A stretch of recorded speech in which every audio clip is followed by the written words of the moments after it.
Something unusual is unfolding tonight, quietly, strategically, and in a way that's leaving officials in Washington more than a little uneasy. The chatter didn't start in Ottawa, and it didn't come from Beijing either. It began with a trail of discreet diplomatic movements, whispers about late-night meetings, and a sudden change in tone from Canada's Prime Minister, Mark Carney, who, ironically, is not even in the country right now. Carney's Asia trip was supposed to be routine. Trade expansion, green energy talks, a few speeches about economic cooperation. Standard diplomatic business. But somewhere between Shanghai and Singapore, the tone of the trip shifted. Meetings went off schedule, photo ops were canceled, and for the first time since taking office, Carney's public remarks were noticeably careful. Every word sounded measured, deliberate, almost coded. And that's when things started to get interesting.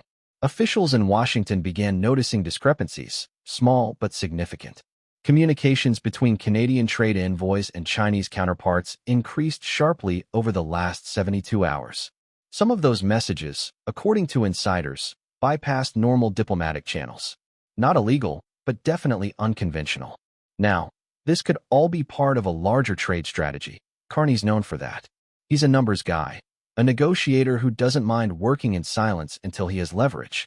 But what makes this different is the reaction coming out of the White House. President Trump, who had been largely focused on his tariff agenda, reportedly shifted several key meetings after getting briefed on what he was told was a potentially significant development involving Canada and China. So what exactly is happening here? That's the question nobody seems able to answer directly, but a few pieces are beginning to form a pattern. It started with an unusual document filed by a Canadian trade office in Hong Kong, referencing strategic cooperation in financial technology and sustainable energy investments. On its own, nothing dramatic. But that document was reportedly co-signed by an advisor tied to China's State Investment Authority. And the kicker? It wasn't supposed to be made public. When reporters asked about it, Ottawa brushed it off as standard paperwork.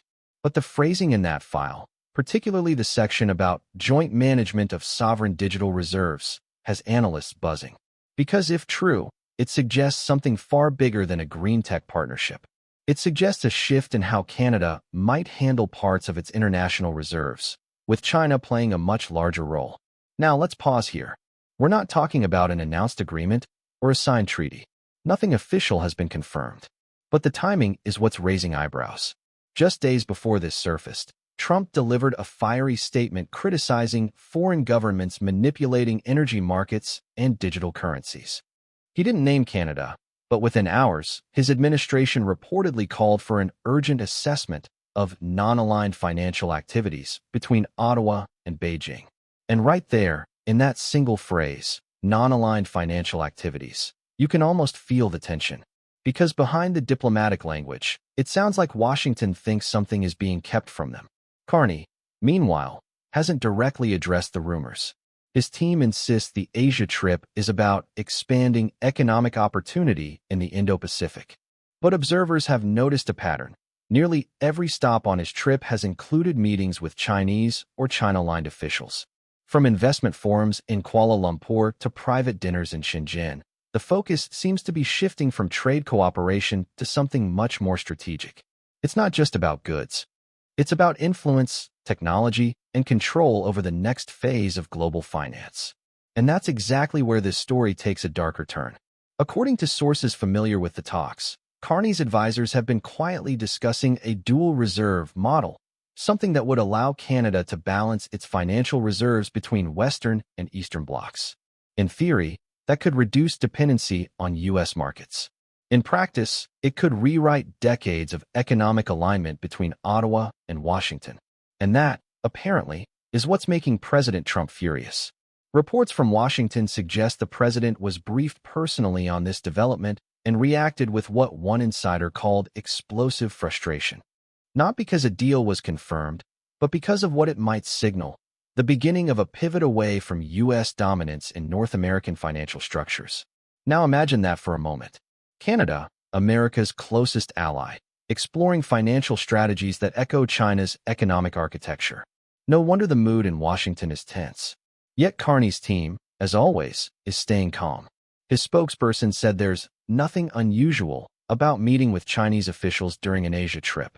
But again, it's not what's being said publicly, it's what's being left out. The silence around the nature of these discussions is deafening. Some believe this is Carney's classic play: build leverage quietly, keep everyone guessing, and unveil the plan when it's already too late to resist. He's done it before, at the Bank of England, at the Bank of Canada, and now possibly on a geopolitical scale. Others argue this could simply be optics, Carney projecting independence from Washington to score better trade terms later. Still, the pattern is hard to ignore. Increased communication with Beijing, a secretive document on shared reserves, a sudden surge in American concern, and a prime minister who seems, for the first time, willing to test the limits of Ottawa's traditional loyalty. Meanwhile, back in Washington, advisors close to Trump are reportedly preparing a strategic response. That could mean tariffs, diplomatic pressure, or something even more personal. Remember, Trump doesn't like surprises, especially not when they come from allies. Some say the situation could escalate into another trade showdown. Others think Carney is playing a longer game, using China as a bargaining chip in future U.S.-Canada negotiations. Either way, it's clear this trip, originally billed as routine, has turned into something much more consequential. And yet, there's still a question hanging in the air. Why now? Why risk straining relations with Washington at a time when Canada's economy relies so heavily on cross-border stability? Maybe Carney sees something others don't. Maybe he's positioning Canada for the next decade, anticipating a world where China's economic power can no longer be ignored. Or maybe this is all just noise, a swirl of speculation feeding on timing and coincidence. Whatever it is, the stakes are enormous. Because if there's even a hint of truth behind this hidden deal, it would mark one of the boldest geopolitical moves Canada has ever made. A pivot not away from the U.S., but toward a balance that Washington might not easily tolerate.